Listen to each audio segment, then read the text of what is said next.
Hello, hello, hello, everybody. Welcome to dDTalks. This is your girl, Diane. We are live with another edition of the dDTalks show. I have with me a very, very special guest. Her name is Miss Imbolo Mbue, all the way from New York today. I'm telling you, she just came back from so many interviews, so many appointments. So we are really privileged to have her with us live. She's skyping in from New York. Imbolo Mbue, Miss Imbolo Mbue is an author of a book that I'm sure by now you have all read or have seen or heard of. The title is called Behold the Dreamers. Behold the Dreamers. This is the book that took Miss Imbolo Mbue from here to here, and we are privileged to have her. She is originally from well, guess what? I'm going to let her just introduce herself to you very shortly. So I'm very, very excited to have Miss Imbolo here. Miss Imbolo, welcome to the dDTalks show. Ooh, what's going on?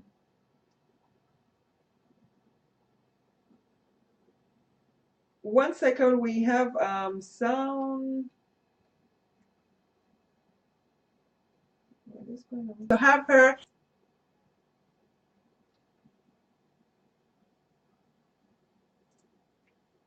One second, it appears we have sound issues with Miss Imbolo.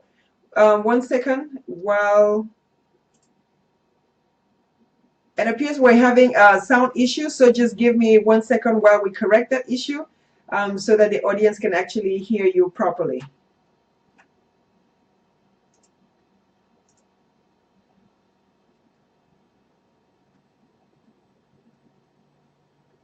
So in the meantime, we are here talking about the book, Behold the Dreamers. I cannot wait for you to hear what this book is really about. It is such a good piece of work, literary work. I'm telling you, when I read about the book, when I heard about the book, I mean, I was excited. I couldn't wait to thumb through the pages. So listen, guys, we're trying to fix the sound issues. So just bear with me for a second while we get her sound going. Thank you so much for tuning in. In the meantime, share, tag, and invite. Let your loved ones know that we are live with Miss Imbolo herself. She took special time out for us, so let's truly appreciate that. So just 1 second while we work that. Bear with us. So share, tag, and invite. I can't really wait for you to hear. I met her last week in DC while she was doing a book signing event. I'm telling you, at American University. She was, I mean, she lit up the room. People were just really excited about. I mean, the book was published a couple of years ago, but just to see that the interest is still there and continues to be there. So let's hear. I'm sure a lot of you have been eager and curious to hear what get a peek of her mind, the insights to what's in the mind of an author who breaks the records. And what does it mean to really be on the top shelves of bookstores, right? So let's test your mic again, Miss Imbolo, for a second. Can you? Let's see if we can hear. Can you say something?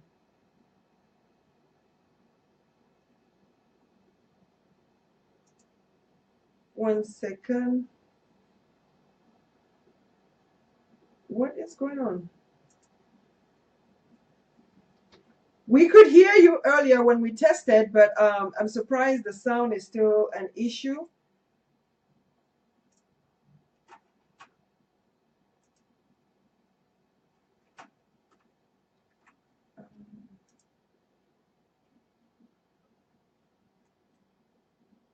Ooh. Just 1 second. To really be on the top shelf. What really went wrong here? Of bookstores, right? So let's test your mic again, Miss Imbolo, for a second. Can you? We are. Let's see. We are really, guys. Bear with us. Can you say something? Just when everything seems like it is pitch perfect, and then we have a glitch. So bear with us for this little glitch. What is going on? Thank you. Bear with us, guys. So We could hear you Okay, earlier so when we Miss Bolo, tested, but try I'm saying surprised the something sound is still again. an issue. Can you hear me? Can you hear me now? I'm going to count to 10. 1, 2, 3, 4, 5, 6, 7, 8, 9, 10. No. So listen, guys, we're trying to fix it. Just one Doesn't mean to second. really be on the Wow, top shelves what really went wrong here? of bookstores, right? One. So let's test your mic again, Miss Imbolo, for a Wow. second. Can you? So we are Let's see. we are really, guys, bear with Can you us. say something? You know, just When everything seems like okay, guys. I it's think pitch perfect, we might and then we have a glitch. to So bear one with us for second. this little glitch. Take a retake on this because I'm not sure what is going on. Bear with us, I don't know why guys. the mic seems to be failing We could us hear right you when we earlier are when we live. tested, So but I'm saying surprised the something sound is still again. an The issue. sound Can you hear me? was good Can you earlier hear me on now? when she Skyped I'm in. going to count We to do 10. apologize for 1, this 2, minor 3, inconvenience. I think it's just 4, a really 5, slight technical 6, thing, probably 7, a setting 8, thing 9, on 10. one of our ends. No. Probably. So listen, guys. Can you Let's hear see me? why this is going on. Just one Doesn't mean to second. really be on Wow, the top shelves Can you hear me? went No. wrong of bookstores, One. right? So let's test your mic again, Miss Imbolo, for a second. So Can you again, we are if you let's see we are really, guys, bear with us. can you hear You me know, though? just Imbolo? I A When little bit. everything seems like okay, guys. I think Some. Imbolo, are you we able to might hear? We have a glitch. to Yeah, Bear with some. us, your Not guys, not end. not for this little not glitch. completely. Take a retake on this because I'm not sure. What Okay, is so going you on. can hear Bear with me. us, I don't know why guys. we are not able to hear you.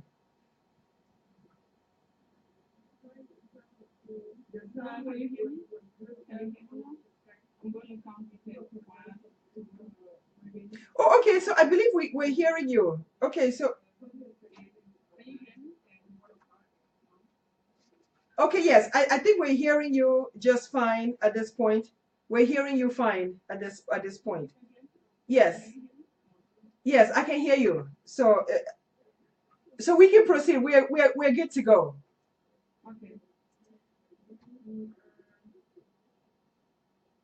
We are good to go at this point.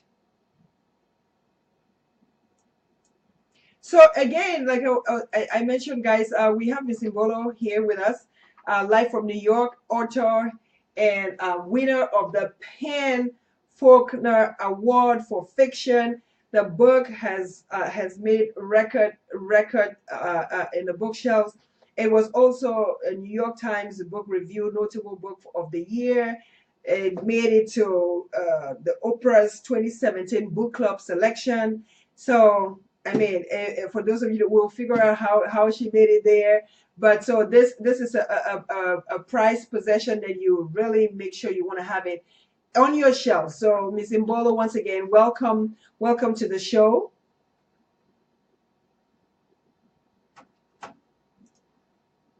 Miss Imbolo, welcome to the show, to dDTalks.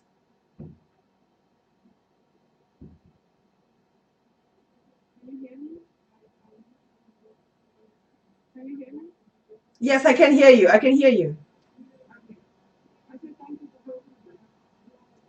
Okay. All right. So I'm glad to have you. So please let me know. Let the people know a little bit about you. Tell us a little bit. Who is really Miss Imbolo Mbue? Who is Miss Imbolo? We're curious to know. Tell us a little bit about you.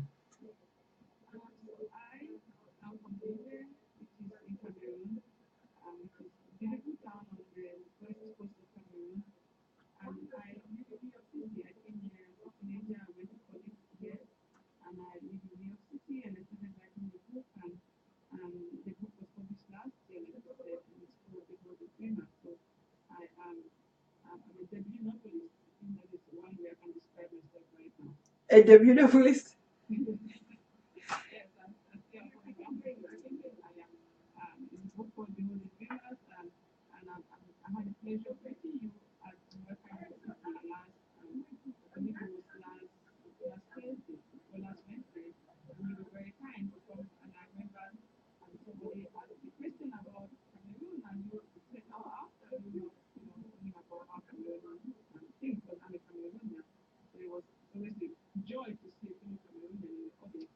It,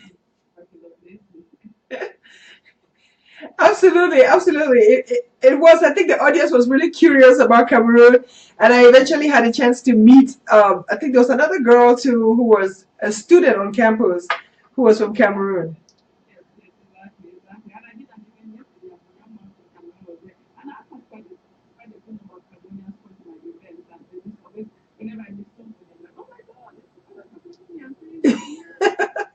I must tell you that your book made history in the community. I mean, once people heard, but I have to take you back to that moment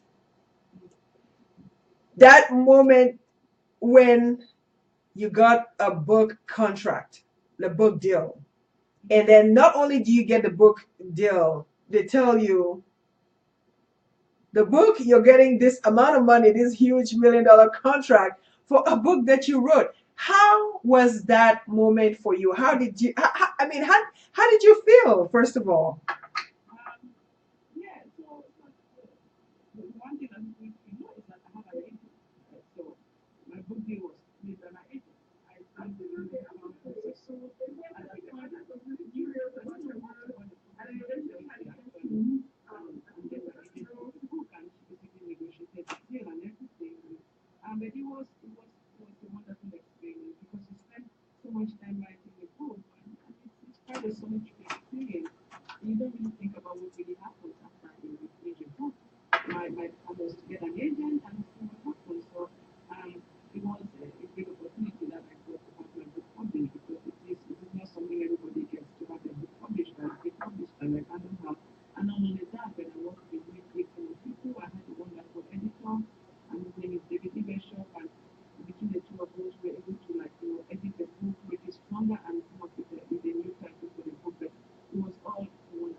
Oh, okay. So you say so you had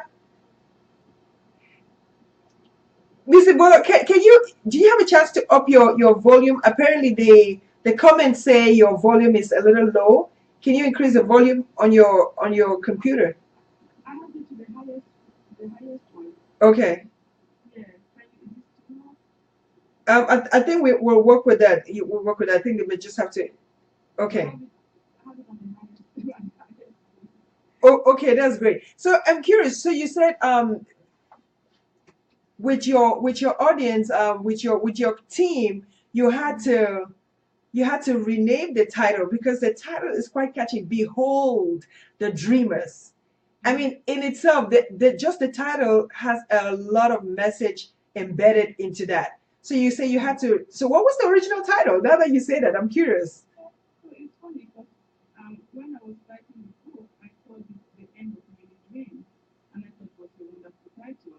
Wow.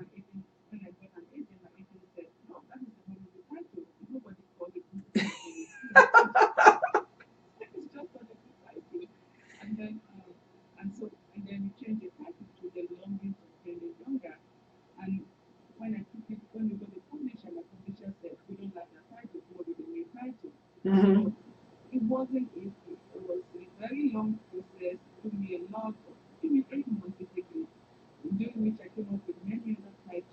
Wow.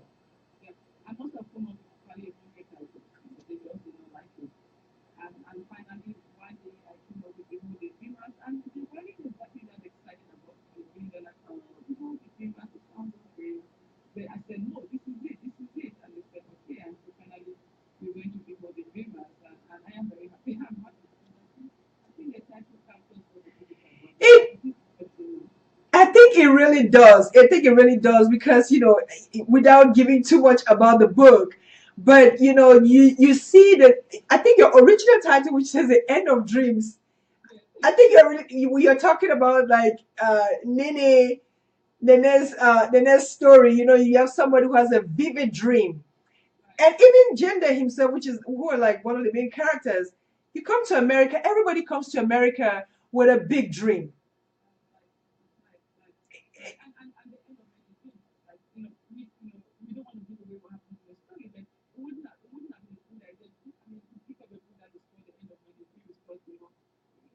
Yeah, it gives a gloomy setting.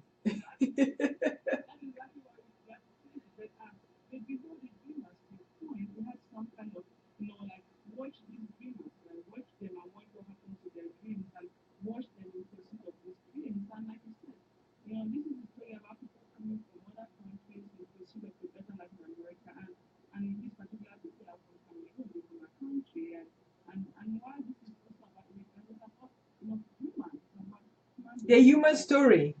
The human story is about family and love and marriage and friendships and this character, this is the minor character, they are in pursuit of something and so the dreamers is not just Jenny and Henry, it's pretty much everybody in the story who has some sort of dream.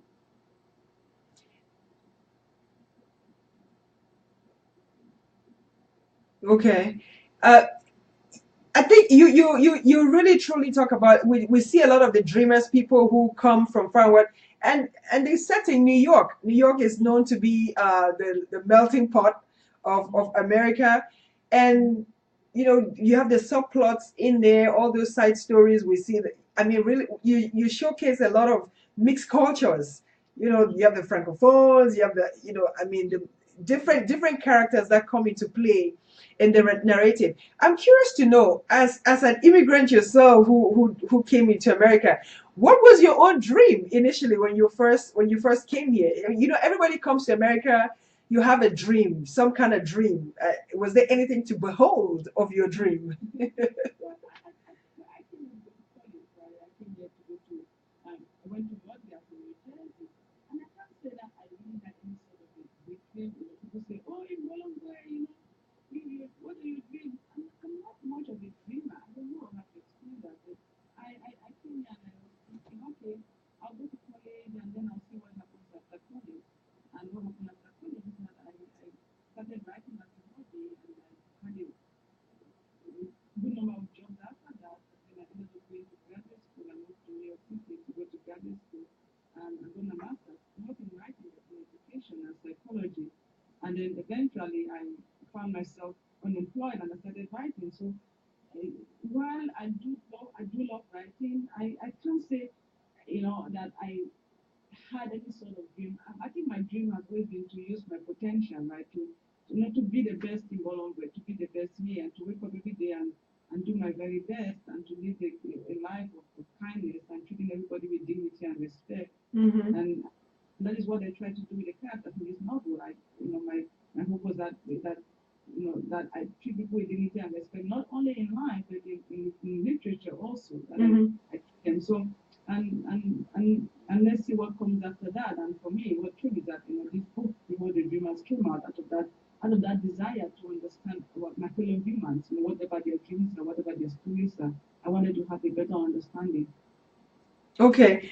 New York Times, actually, on the cover of the book, there's a comment. Since you talk about the respect for human identity and stuff, on the cover it says, a dissection of of the American dream, savage and compassionate in all the right places. So when you talk about savagery, would you care to share? I mean, some places that were savage. I think I know some examples that I was like, whoa, you know. For me, I think when Nene, the subplot where Nene goes to Mrs. Clark and tries to sabotage her, I was like, whoa, what's going on here? I see what you mean. Yes, I mean, and it's funny because my editor wasn't sure he liked that comment to be on the cover of the book so much because he said savage is such a harsh word. But I think that what that reviewer was trying to say is that that yes, the book is compassionate, but it also shows the ugly side of this American dream. It shows the savagery we do to each other. What gender does to Nelly, what Nelly does to Cindy Edwards, or what Clark Edwards does to himself. There's and it's not only about the American dream, but there's some kind of, that in some way we all become savage in the pursuit of something that we want so desperately. But even in that, I wanted to understand, the characters, gender, who is the guy from my town, my hometown, or Right. Nelly, or Clark, or Cindy, that, I believe every human is deserving of compassion. Like, I don't have to like you. I don't have to want to be your friend, but I can still treat you respectfully. I can still be kind to you. And this was a journey for me as a writer Um, to understand that. Imbolo, I think people who are listening in are actually saying they're actually complaining about your volume. They say they can't hear you at Okay. all. So I'm not sure. Some people are suggesting that you What, what can I do differently? um there. All the comments keep saying, "Can she dial back in? Please check the volume." It's getting better. So let's yeah, hold on 1 second here. Let me see. You think it's something on your side? No, they say my side is fine. They can actually hear me well, but they're struggling with your volume. I'm not sure. Let's hang on a second here. Can you hear me? I can hear you, but granted that from my end the volume is a little low, but just trying to figure out let me just see.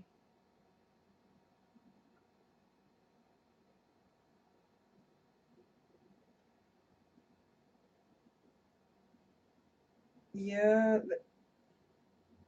so let's see if they can it's better improved. I mean, just stay a little bit closer to your speaker. Yeah, no, I am very close to my speaker. Oh, okay, so Because I'm sitting on the laptop and I have the laptop very close to my face. okay, no, not a problem. Yeah, so you did so back to the issue when we're talking about the savagery. Then there's another part, Nina, which is gender's wife. Actually, at some point, changes. So drastically when the dream is not really going as planned. I'm just curious, why do you contrast them so much? I mean, why do you build this character? There is reality to that though, because when we come here, people would go so far. They'll stretch their imagination just in pursuit of that dream. You want yes, to do just about anything. So let me hear your thoughts on that. Like, Yeah, I think you did very well. That there's something to be said about coming to a new place and trying so hard to go after something. Let's be honest. Being an immigrant is not the easiest thing in the world. Right? Just the fact that people do it every day, and we come to this new country, and we get by, and there are many immigrants, millions of them who come here and they've done really well. But it is a long, difficult journey, and I wanted to write about the struggles of that and the struggles of coming to a new place and forming a new identity, which is what happens to many, or feeling free to become things that you weren't before. Because somebody like Nanny, she grew up in a place where she didn't have as much opportunities, and then she comes to America, and then she realizes I can be so much more in this country, and she's willing to do certain things to become that. She gets in touch with certain parts of herself that she wasn't really aware of. But of course, that also comes at a price, as we see in the book, because while she's willing to do certain things, this new person that she becomes, also exposes certain things about herself that are not so wonderful. yeah, that's true, because even her friend cross-examines her at some point and is like, are you sure you're liking who you're becoming? Because the realities of the immigrant land is that sometimes you have to confront, you have to you're just trying to survive. You're really just trying to survive. But to the onlooker, they don't seem to, maybe to a person that's their land, they don't seem to relate to that narrative. Not to the same extent. Not to the same extent. You're right. I think that because of a lot of women, and my book in my last year, and I've done a lot, so many things, and I have all these women who come to me and they say, I completely understand Nelly. I may not agree with certain things she does, but I understand that desperation to have something, and you becoming something that you don't really recognize in yourself because you're so desperate to want to be something new. And that is what Nelly goes through. I mean, gender is different because gender basically, he's more simple minded. He's a more simple man. He's not as ambitious as Nelly is. Nelly is a far more ambitious person, and she's willing to take bigger risks to get what she wants. Yes. I mean, honestly, the average person, some people are complacent about their dreams. Some people are complacent about their dreams, and if you're complacent, you don't really have those. You're not really sure about what the future really holds for you. I think you may resolve to some of the decisions that gender really takes. But I can understand. And then the book ends in a lot of suspense, though. A lot of suspense. I think when I put the comment out there, someone said, "Oh, they felt sad about the ending. They're not too sure why they felt sad. They don't know if they felt sad because they actually really go back. It doesn't seem realistic that they voluntarily, you know, it, We don't want to give away the yeah, ending. yeah, yeah. I think I'm giving way too much. I think I'm getting excited. I'm giving way too much. But there's suspense. There's suspense there about what's going on. Was that intentional for you as far as the plot was concerned? Well, I think what happened is that I started writing this story, and I had this inspiration to write about, these four people, Gender, Nanny, Clark, and Cynthia, and I wanted to write about their struggles, during the financial crisis. Right. And I did not sit down and think, okay, no, this book is going to end this way or that way. I did not have the story in my head. I started writing, and I was writing, and I was writing, and I got to the end, and that is realistically how it ended. Now, is it the most common ending for people like that? Maybe not, but for that particular family, for their story, that is how their story ended. And I didn't think it was fair to the story to try to manipulate it, Right. to give it a more happy ending, because I know people love happy endings, and we feel good when things turn happily. But this is, I mean, my understanding is that I think it's a more complex ending, right? What exactly is a happy ending? Like, what exactly is a better life?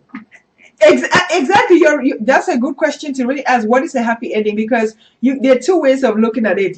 From what may happen, from the decisions they take. Ultimately, it could be really a better life because gender seems to have resolved that there's a good outcome for that decision. So that could be a happy ending for him. Right. Yeah. Right. Exactly. And there's the issue of the better life, right? Because we come as immigrants for this quote unquote better life. And one of the issues that gender and nanny have to deal with is that, is this the better life we came from Cameroon to find here? Is this life really better? I mean, not nanny so much but gender. And so the question is, where can we get this better life? And so they spend a lot of the book thinking about the life they had in Cameroon, which suddenly seems so much wonderful, right? When you having a hard time in America, Cameroon is everything about the good things about your life in Cameroon. Right. You reminisce on home. You reminisce on home. Going to, I don't know, restaurant with your friends, hanging out, eating your mother's cooking. Oh wow, what a wonderful time! But gender especially has to question himself and say, ultimately, I want a better life for myself and my family, and is this the better life? That's true, and I think this you have a good way the parallel stories that you share with the Clarks and the Jongas. Um, I there's I mean that's such a brilliant way of contrasting the story because now you have this lifestyle where I'm thinking we're looking quality over quantity, and I think you managed to showcase that a lot in the book through the lifestyles and the Right. things that happen to this character, their stories, the day-to-day realities of their lives. Right, and I think that it's one thing we should be mindful of, because people say to me, "Oh, look at gender and nanny. They don't have as much money. They're happier than the Edwards who are rich." And I said, "No, it's not that. Poor people are happier and rich people are poor. It's that we all each have our individual happiness and and sorrows, right? Gender and nanny, they have a better marriage than the Edwards, but guess what? They are poor. And Right. being poor is difficult. I mean, see how much they struggle because they are poor. So it's not it's like Tolstoy said, every family is unhappy in its own way, and gender and nanny, they are unhappy in their own way. Gender doesn't have paper, nanny trying to go to school, they don't have money, all of that. Cindy and Clark are unhappy in their own way. They don't have the most wonderful marriage. They have a son who is rebellious. So it is a story about how every family has its own unique struggles, and they each trying to walk through it in their own ways, and ultimately what happens to them, how the families survive this particular moment in American history. Correct. And there's even one of Neni's friends who has 7 children. She's looking forward to going back home, but she can't. So you really show how everybody sort of has their own issues. So there's no true reason to envy the other person. I would say. Not at all, not at all. And I think that is the wonderful thing about literature, right? About books, or about art.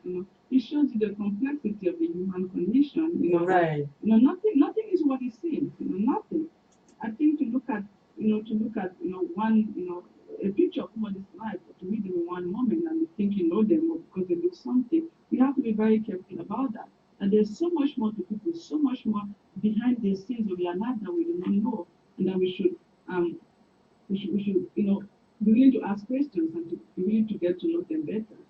Absolutely. So let me take you back, because I think earlier on when I asked you the question, I believe we were having sound issues. But let me take you back to that beginning stage where you wrote the book, you presented it, the publisher says yay, say yay, we love this piece of work. They close the deal, and you're sitting there and telling yourself, and this is your first piece. Although, in one of your interviews in the Oprah magazine, which we're going to talk about that shortly, you do talk about how you wrote. There was one other book that you wrote that didn't really go anywhere. But then you have this one, and it's a masterpiece. Share that reality for us. Like, how was that moment? How did you go through it? How did you feel? Really, we're just curious. Oh yeah. So what I mentioned earlier was that basically my agent is the one who is in charge of the business side of my career. Correct. And so what happened is that Imbolo Mbue did not walk in there and negotiate the deal. After that, my agent did everything, and what I did was that I spent time finding the right agent who I thought would best represent me. And it took me a long time. It took me almost 3 years before I found an agent. Wow. Yeah, no, it is.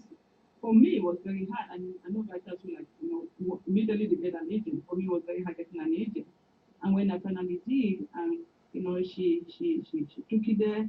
I mean, I did work on the book, but make it stronger. I mean, this was a book took me a while to write. Then she took it to the publisher, and there was a lot of interest. And yeah, I think the one thing I remember is that I remember feeling very, what a wonderful moment it was, because you spend all these years writing something, you have no idea if anybody's going to care about it. I mean, did I think people were going to want to care about a book about Cameroonians living in Harlem, working class Cameroonians? I mean, people say to me, no, I never heard of Cameroon before. It's not a country you hear about a lot. No, you don't. We are, people here of Nigeria and Ghana and Senegal, but Cameroon is not exactly, quite, known among Americans. So I had no expectations. I wanted to basically share this story at meeting with the world. So it was a special moment when my agent called me and she said that Random House is interested, and I met the people at Random House, and they were all wonderful, and they've been a joy to work with. I mean, it's been a wonderful journey. I mean, believe me, we are so happy for you. Okay, we are elated for you. Just hearing that someone could, the fact that the book talks about dreamers, and then in the end, a dreamer who then publishes a book. So I think it's like there's a twist to that in itself. So there's a good finish in itself, because although we talk about this other story, then there's this beautiful end that the author of this narrative really ends up, on the bright side of things, as far as the dream is concerned.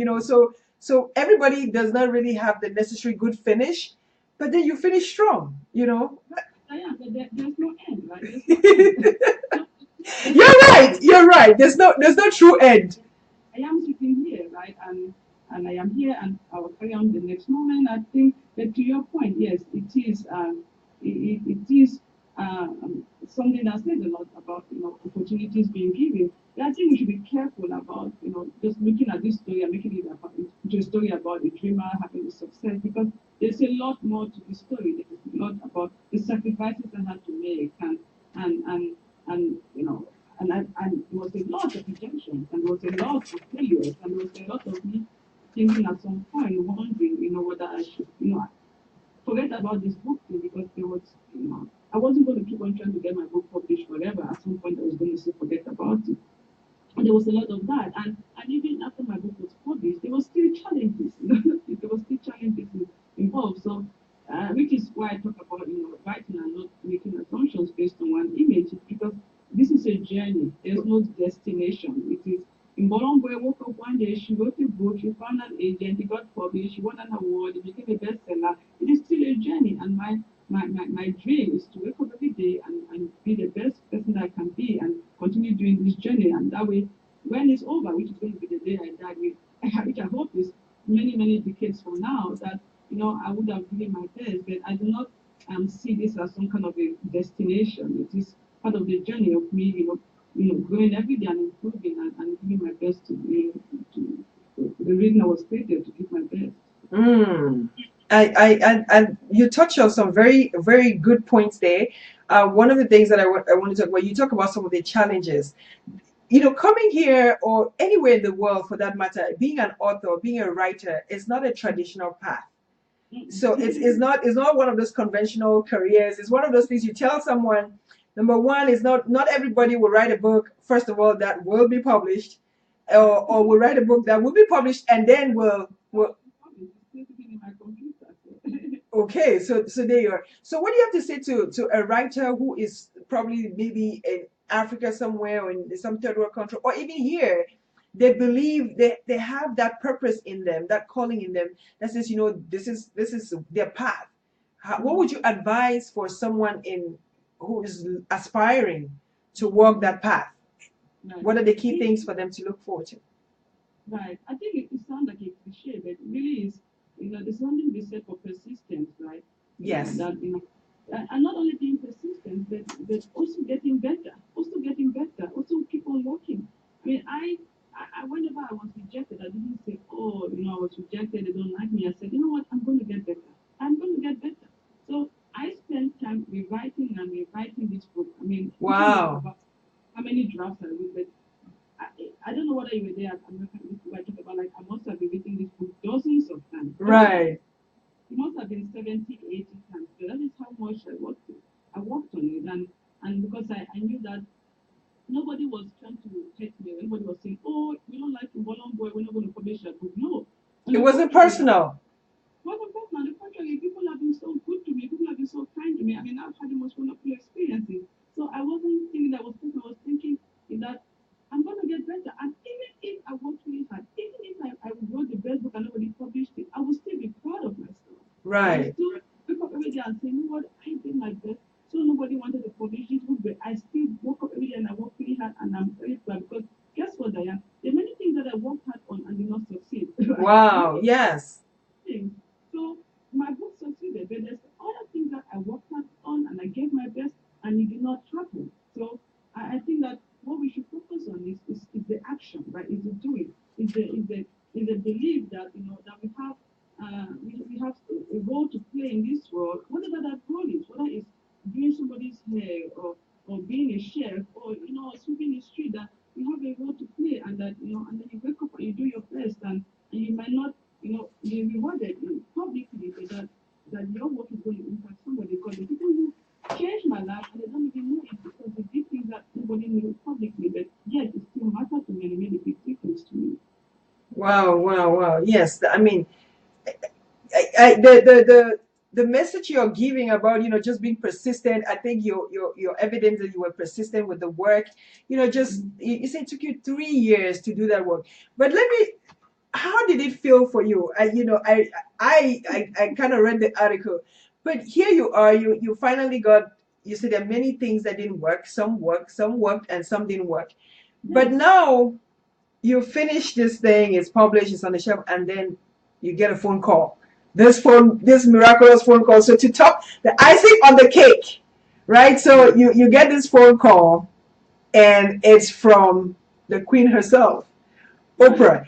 Relieve that moment for us. Oprah, like everybody know, Oprah is a one word name. It's a household name. So you don't need to say the Winfrey part. Oprah calls you. What? How do you react? I mean, like, what does it even mean to you? Well, it's funny. You get a phone call. I was thinking, which phone call is she talking about? I did get a phone call from the Penny Faulkner Foundation. Oh yes, that too. I mean, while Penny Faulkner is not a celebrity like Oprah, it is a tremendous honor to win. It is, and congratulations for that. And they do such wonderful work. These are people who really believe in the power of books and literature, and they do so much work to support writers.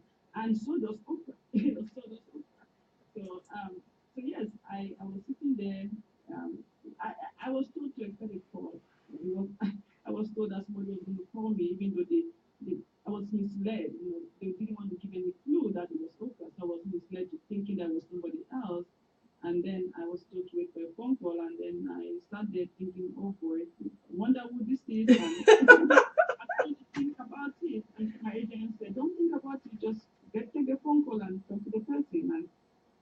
And I picked up my phone, and it was Miss Oprah Winfrey indeed. And I can only say she sounded exactly like Oprah. Wow. She sounded like Oprah. She was very kind. She told me how much she loved the book, what it meant to her. She gave her a book club. She invited me to California. I went to visit her in California. Wow.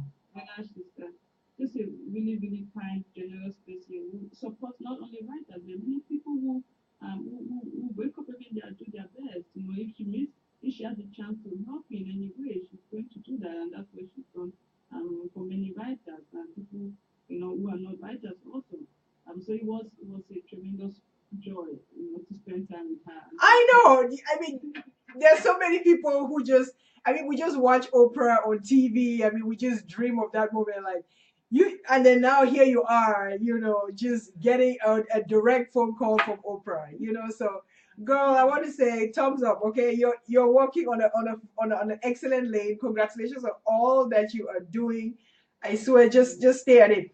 What comes next? Now that you've written this book, it's got another word. You've hit Oprah.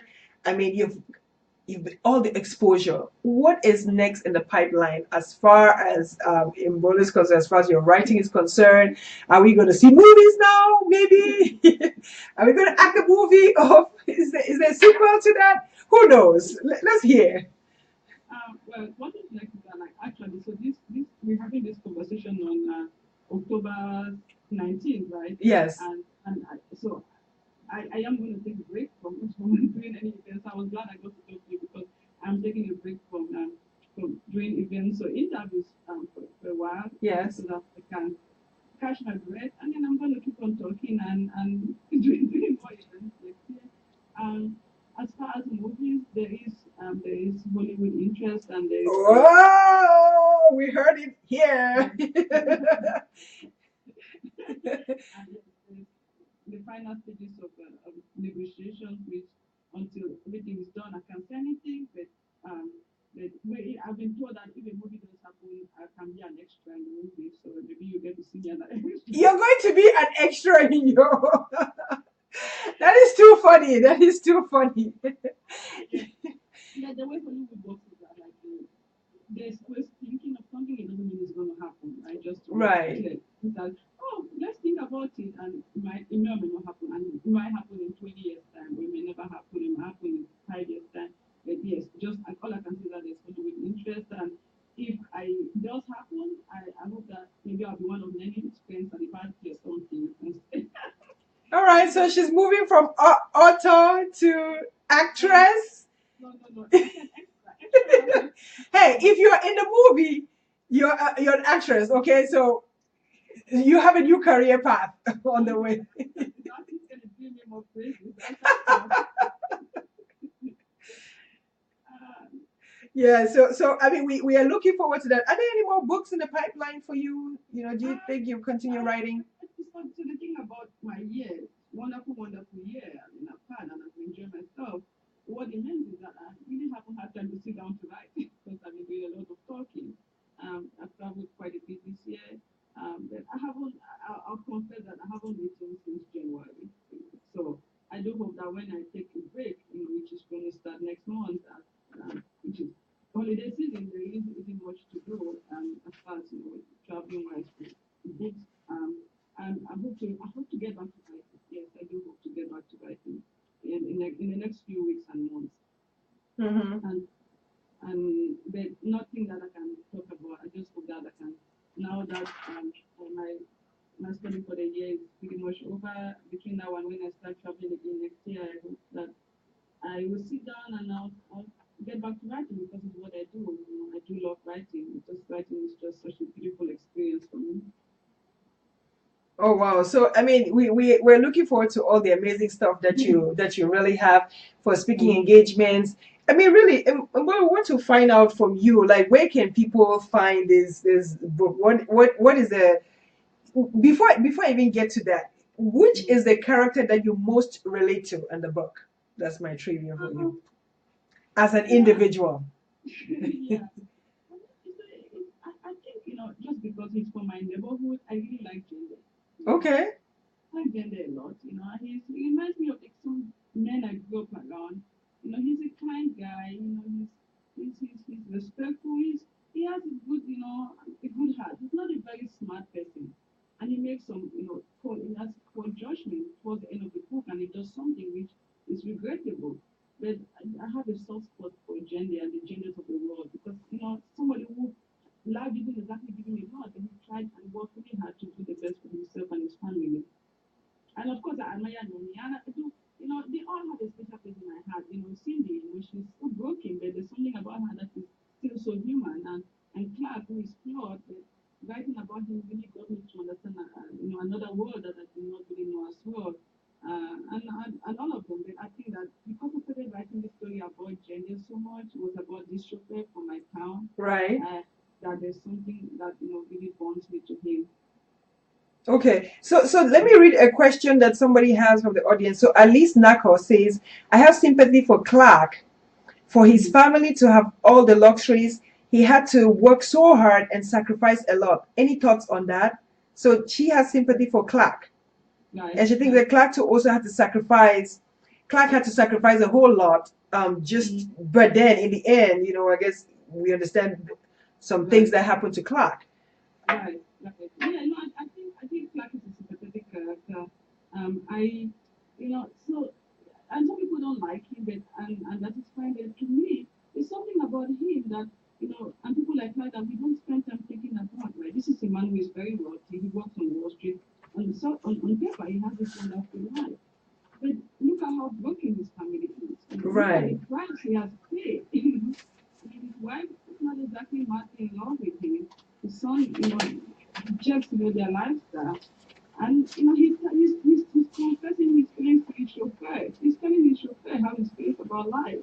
So I feel for him, and I think that part of writing this book was thinking about somebody like Clark, who on the surface, right? Why should I feel bad for a rich white man? Like, he seems to have this wonderful life, and why should I really care about his struggles? But writing this novel got me to think about him and to think about the fact that even if somebody on the surface seems to have everything, which is what we should all think about, that there's so much that we don't know about them and what they're going through. I would have to reckon with you about that. There's so much people, basically everybody. There's a story behind everybody, and that's what you try to depict. That every human being walking the street has a narrative to share. I think. Which is why we should think about compassion and empathy, right? Because even the people that we don't like, the people who are mean to us, like me, not that we should go ahead and be like, oh, you mean to me, I want to be your best friend, but just to think about like, who are you? Like, where did you come from? Why are you like this? Like, I want to get to the bottom of all that. And imagine if we did that more for more people that we met. Imagine what difference it would make. So I remember at your interview at the American University, you talked about having interest, like your characters, that you will always be interested in power because you talk about the political system. I mean, the Lehman Brothers sort of showcase the financial crisis. You have interest in, you really did. Why Lehman Brothers anyway? I know that was the beginning of the crisis, and you say you had interest in how power flows and stuff. So share with me a little bit like why that is of interest to you or. Yeah, I think it's funny because that is the one thing I've always been aware of my whole life. Even as a child, I was so always aware of power, how people who had more power than others, how they used it, and how the people who were powerless, how they submitted themselves, or how they did not fight back because they said, "Oh, I am powerless. What can I do about it?" Which is what Nanny doesn't stand for, right? Nanny says, "I'm powerless," but you know what? I'm not actually powerless. I am going to show you that I have power over you too. Exactly. I have been always very aware of power because I think that our culture, at least the culture in which I grew up, was a very class conscious, society. Like have no power, what people were for. And until I came to America and I saw power, which came as a result of class, but also as a result of race, and then it's also issues of gender. So and while it wasn't very conscious on my part, I think that this level has a lot to do with power. Who has power over who? Right? And mostly gender, Clark has power over gender, Cindy has power over Nelly, but yet at some point it reverses, and Nelly has power over Cindy, and Jenny has power over Nelly, and how people are able to use that power dynamics to their advantages, and what happens when they use it to their advantage and it ends up backfiring. Yeah, so in terms of power today, how we have uh, power and politics today. Do you have any say? I know in your book you mentioned a lot about the Trump Towers. It's sort of like a fixture in the book, a main thing, which ironically was written before our current times. Any comments as far as when you play that back? What does it really mean to you? Does it symbolize anything to you now, given that it's after the fact? What you want to throw a line about that to you? So that the line you're referring to is when Nenny and her friend are talking about so Nenny's dream is to become a pharmacist, and she and her friends are friend Patu, and she says, I think Patu Nenny says like, when you become a pharmacist, or Nenny says when you become a pharmacist, we're going to go to the Trump Tower to have steak, and Donald Trump himself is going to cook steak for us. Right.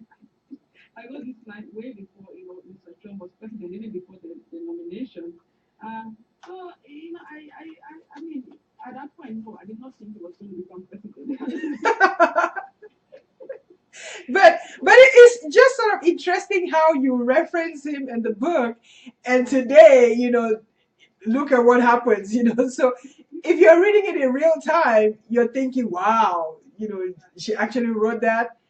Right. Yeah. No, he will not be making steak for Nenny anymore. Not that. But since we're talking that, what's your take? What do you think about our current power statement in America? I'm going to throw you off your game a little bit. What do you think? The thing is that because I get asked a lot of people come to me and say, Imbolo, would you have written this book today? Right. Because I started writing this book in 2011. Right. And immigration was not in the news. It was a fairly different country.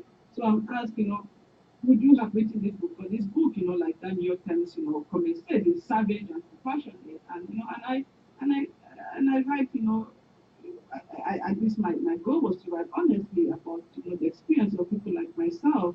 Um, so and that in the book there's some certain things that gender and Nelly they do or the thing about papers, and now the issue of people without papers is really big, and I'm glad I wrote this book before this time, because maybe I wouldn't have written the story. Maybe I would have been too caught up, in the politics of the moment.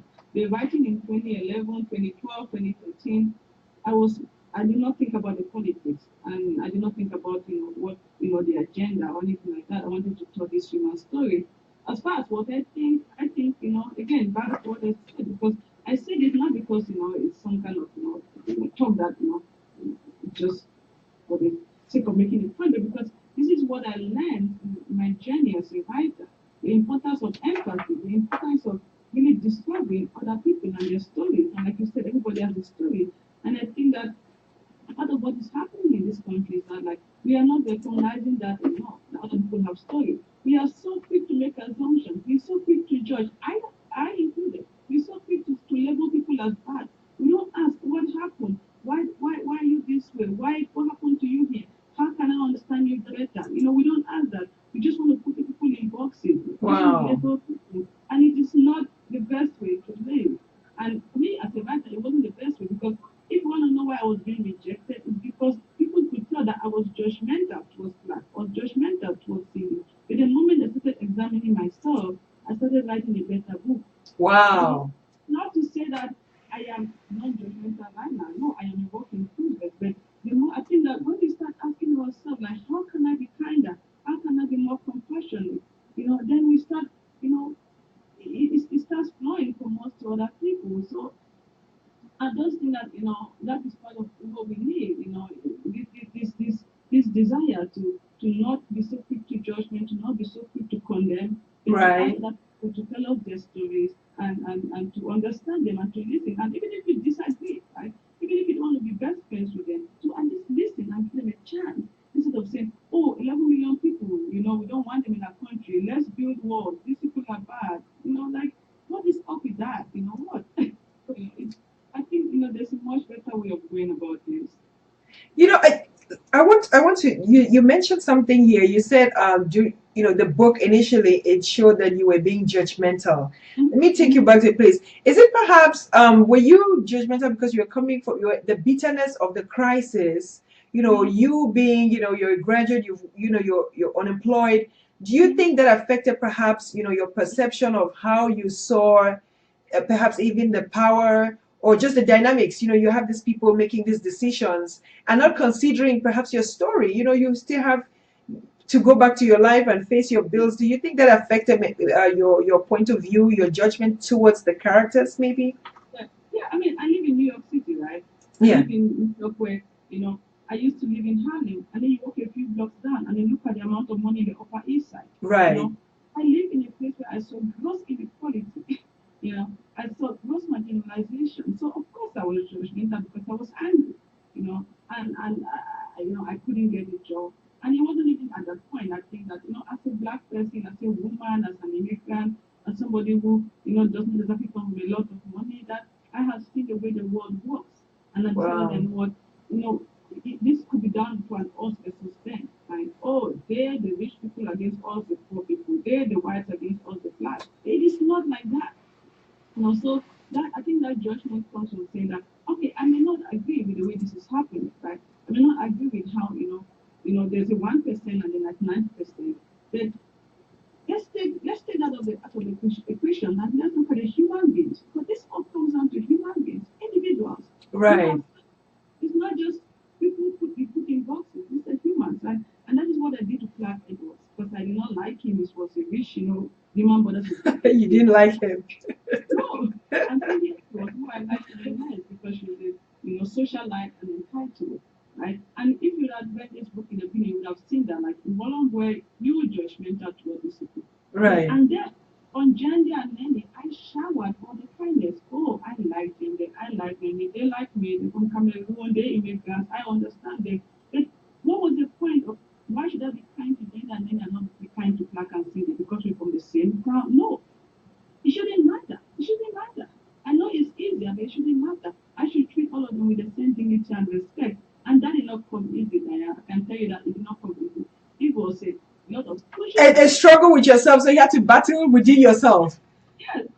And it made me not only a better writer, but I believe a better person. And like I said, I am still a work in progress. But this when writing it allowed me to see the world differently and to because I had to understand that to write it. And when people say, you were so kind, I don't know when you were in there, I think you were there at the age where the gentleman said, you treat everybody the same way in this book. I was like, yeah, I did not wake up one day and start doing that. It was a process. It was a process of learning how to treat everybody that way.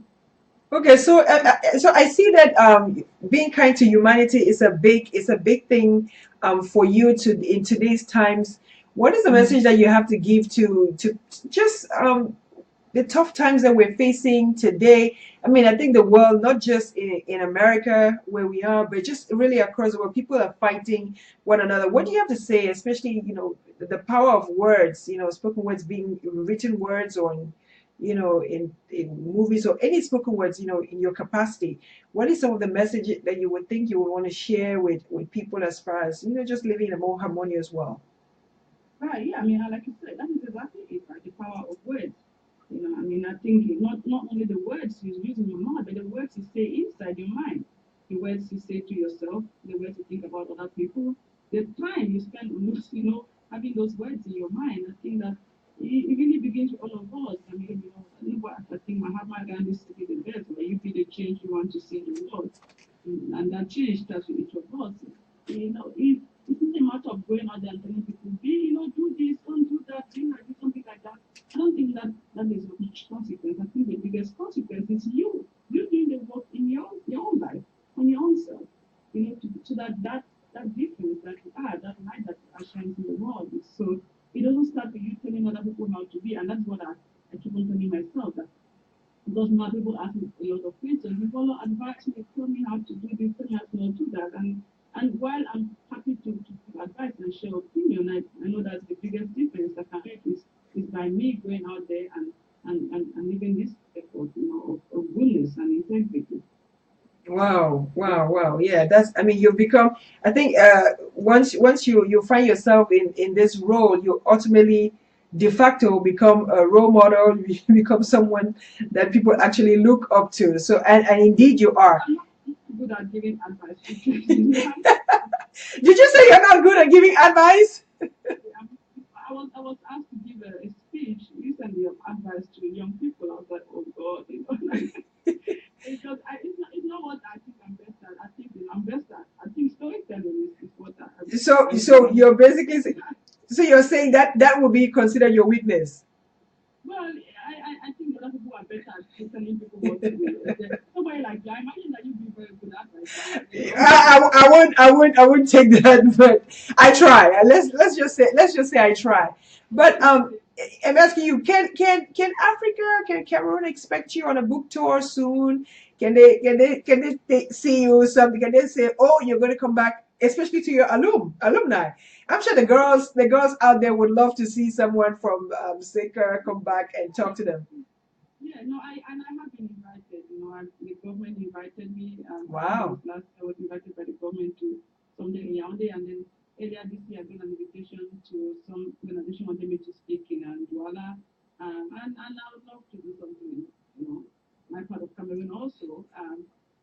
But I haven't been to Cameroon since the book came out, and I do hope that when I do go, I'll have the opportunity to talk. Because even if it's not about the book, just to talk about my experience and also to learn, right? Because this is not just in Mbue talking. Like I have learned so much of the process of writing this book and meeting people, and people have ideas and theories, and they've taught me a lot about life and the purpose. So it's also a learning experience for me, and I do hope that I'll get a chance to do that in Cameroon. Um, then And I Africa know in general. and Africa in general. I mean, I was just invited to South Africa. Wow, look at that. And tomorrow I'm having an interview with this woman from the Sudanese newspaper.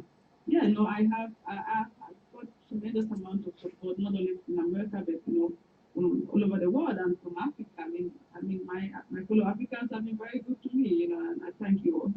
I mean, honestly, we look forward to seeing you more, just extending that platform and maximizing it, and just taking, just really riding the waves while you're at it. The book really resonates with a lot of us. It tells a lot of our stories, a lot of the narratives that we have. I'm just trying to find out where would you tell your users, the viewers, where can they purchase, one of these books? How can they find you if someone was trying to reach Imbolo? It's available wherever books are sold, so in bookstores or Amazon or Barnes and Noble. Your local bookstore. And I don't have any more events left for the year. So, but next year I start traveling again. I'm going to be in San Antonio. I'm going to Toronto. I'm going to Michigan already, and so I'll put up my travel schedule on my website. I don't do social media, so it's hard for people to find me unless you come to my event. You will not really get to see me because but if I see you on my event, I'm always just the truth to see anybody there. But yeah, I don't do social media, so it's not really easy to contact me. But if you must contact me, my agent and my publicist and my speaking agent, all of their information is on my website, and you can always send an email to them and they'll get it to me. So, But it is such a joy. Thank you, Diane. This has been such a pleasure. This is my yeah. first interview with a Cameroonian. Oh, look at that! Look at that! Yeah, I mean, Ibono, we're so honored to have you here. But before you go, I just have, if you would indulge me, I just have a couple. I would like to lose another 3 hours of sleep. I'm sure they do. Listen, people, you have an audience. You have people who really love your work. And I'm just we're so honored that you granted us this interview. It's a privilege, and trust me, we take pride in what we do. So I was going to just ask you just a sidebar comment. Is it you're not on social media because you don't like technology? Let's really hear in a day where social media is it, in an era where everyone is tweeting, everyone is on Instagram, Snapchatting. How do you just survive it? How do you stay out of this crazy noise? I know it's so funny because I'm not even an internet person. I don't. I mean, I, like, because, just to tell your audience, before, when you told me we are going to do this thing, I thought we are going to do a phone call, right? So Yes, then, because I didn't even realize that I was a Facebook thing. I was like, oh, what is that? she actually So, panicked. I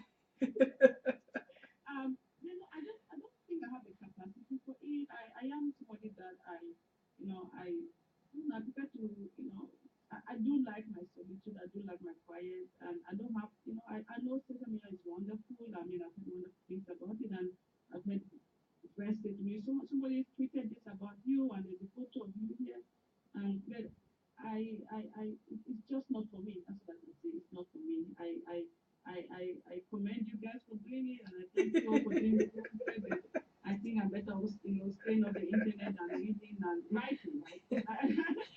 And it is not uncommon among writers, that will not be on the internet. It's not uncommon. I think there's something about the writing life which is, very solitary, and I do like, my solitary life, and I have a lot going on in New York City. Not that people social media don't, but I just being away from the internet has been very good for me. When I check my email, I check the news, I do whatever I need to do. But that's about it. Um, and it is now. I mean, now that I'm doing something on Facebook, so yeah. Hey, hallelujah, hallelujah. This is an evolution. So, you know, you made progress. This is a head start for you.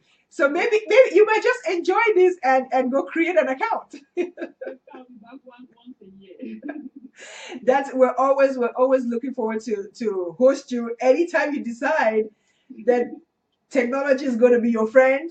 We're here to welcome you. We'll give you a warm welcome. Okay. So I think you should get to a point where would you say therefore that's the thing that keeps you grounded. What is the thing that keeps you grounded amidst all this, this chaos, all this madness of success and stuff? What would keep you level headed? That's a good one. I think it helps because, I mean, I don't know what is being written and said about me, like, I mean, one of my policies was like, well, if you want to ever inflate your ego, just go on the internet and read, and I don't, I barely read my reviews. I don't, I read a couple of the reviews were wonderful, but I don't read it. I don't go anyway. So I don't know, I mean, it's, there's Imbolo Mbue, just not Imbolo Mbue sitting at home with, husband and children and friends and doing what she does. So I don't really exist outside of that except through my work, and I am. So I don't know, right? I don't know. I don't interact with people there, so there's no. My life is still similar. People say to me, "Oh, how different is your life now?" I mean, it's different because I travel and go to talk of people, but because I'm not on the internet, I don't know that. I don't know that I'm all over the internet. I've heard about that. Well, that's a good thing. That's a good thing. You stay safe.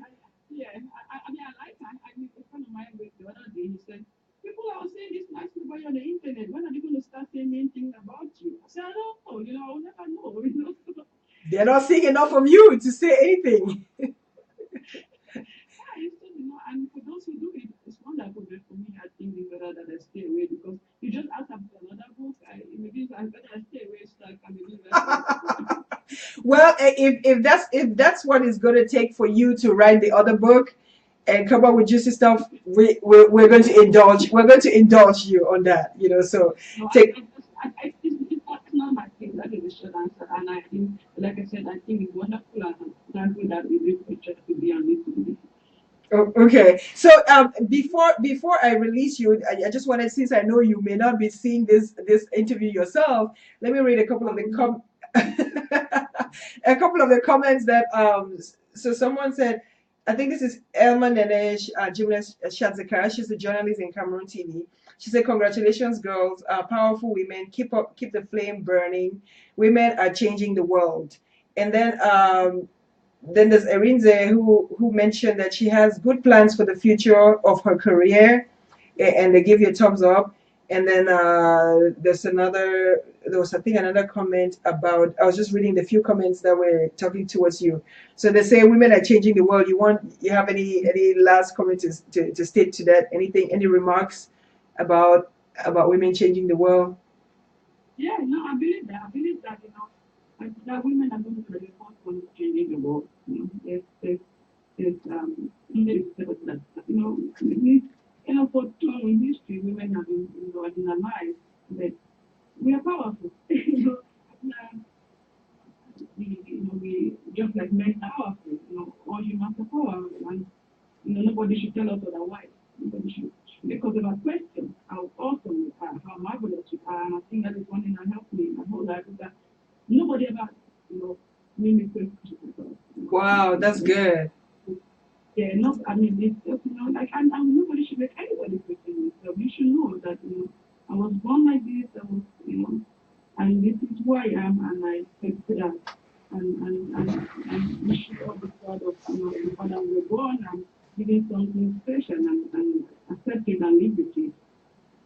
All right, so that was good. So let me give you a closing remark statement. If I give you the I'll just throw some words at you and tell me the first thing that comes to mind. What does Cameroon? What does that mean to you? Cameroon, oh yeah. All right. All right. My home has, and yes.